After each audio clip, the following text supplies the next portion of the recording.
এখন ঘড়িতে বাজে 4:55। আমরা খাবো, আমাদের 8:40-এ ফ্লাইট আছে। আমরা খাবার বুক করেছি, তার নাম্বার দিয়ে দিয়েছে। এখানে ব্লিং করবে, আমরা গিয়ে ওই যে ওখানে লেখা আছে পিক আপ ফুড।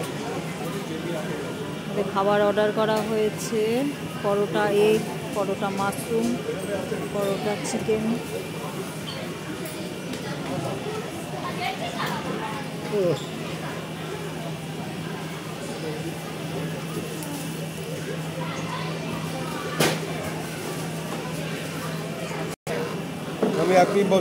মানে বাজলো, এবার খাবার আমাদের নিয়ে আসতে যাবে। বনি যাচ্ছে, ওরা চলে গেল খাবারটা কালেক্ট করতে। এসে গেছে আমাদের খাবার 6 জনের। ওরা একটু দোকানে গেছে।